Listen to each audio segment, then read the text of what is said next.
విడుదల రజనీ గారు ఏదైతే ఇవాళ అన్యాయంగా అక్రమంగా నా మీద కేసులు బనాయించారని చెప్తున్నారో అది పూర్తిగా అవాస్తవం. ఎందుకంటే మీరు స్టోన్ క్రషర్‌ని డబ్బులు డిమాండ్ చేసింది నిజం కాకపోతే మీరు ఎందుకు భయపడుతున్నారు? మీకు వ్యతిరేకంగా సాక్ష్యాలు ఉన్నాయి కాబట్టి మీరు ఖచ్చితంగా ఈ తప్పును ఒప్పుకోవాలి. ఇంకో విషయం ఏంటంటే ఆ గవర్నమెంట్లో ఎవరైతే ఆఫీసర్స్ ఆవిడ కింద మినిస్ట్రీగా ఉన్నప్పుడు చేశారో ఆ ఆఫీసర్సే ఇవాళ సాక్ష్యం చెప్తున్నారు మీకు వ్యతిరేకంగా. అవును మీరు చేశారు, తప్పు చేశారు అని చెప్పి వాళ్ళే చెప్తున్నప్పుడు ఇంకెంతకు మించిన సాక్ష్యం ఏం కావాలి? దీంట్లో అన్యాయం, అక్రమం ఏంటి అసలు?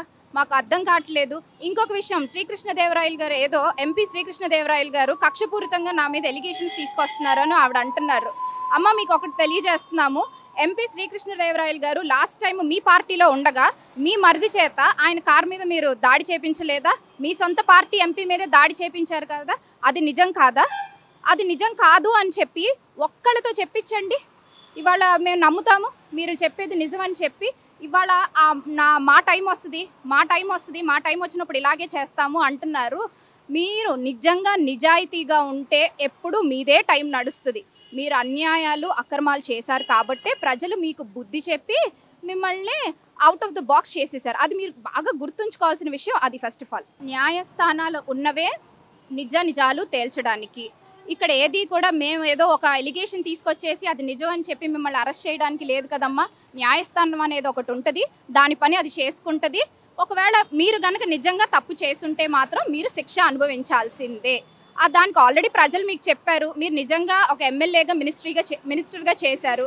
మీరు నిజంగా నిజాయితీగా ప్రజలకు మంచి చేసి ఉంటే మీరు ఇంకొకసారి ఎమ్మెల్యే అయ్యేవాళ్ళు కదా, ఎందుకు అవ్వలేదు? అది మిమ్మల్ని మీరు ఒకసారి ప్రశ్నించుకోండి. అంతే తప్ప ఏదో సింపతి కోసం వచ్చేసి మీ ఇష్టం వచ్చినట్టు మాట్లాడితే అది ఇప్పుడు ఈ టైంలో చెల్లుబాటు అవ్వదు. ఇప్పుడు మాట్లాడింది పోసాన్ గారు అని మీరే చెప్తున్నారు కదా, దీన్ని బట్టి మీకు ఏం అర్థం అవుతుంది? తప్పు అనేది ఎవరు చేసినా సరే అది ఎంత ఆలస్యమైనా సరే ఆ తప్పుకు శిక్ష అనుభవించాల్సిందే. మీ టైం ఏదో వస్తుంది అంటున్నారు, మీరు ఇంకా పగటి కలలు కనొద్దు.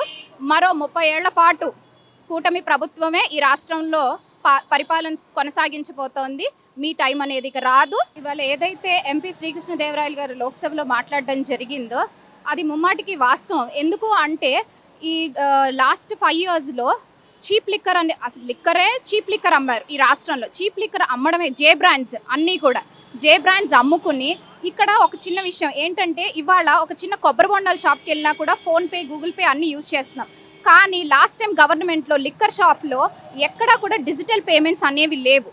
సో దీన్ని బట్టి మనకి ఫస్ట్ క్యాష్ అంతా ఎక్కడికి వెళ్ళింది, అదే ఒక కుంభకోణం. అది ఫస్ట్ ఎంక్వైరీ చేస్తున్నారు. ఇంకోటి ఆ పార్టీ ఎంపీ విజయసాయి రెడ్డి గారు కూడా కుంభకోణం జరిగింది అనే మాట చెప్పనట్టు చెప్తున్నారు ఆయన కూడా.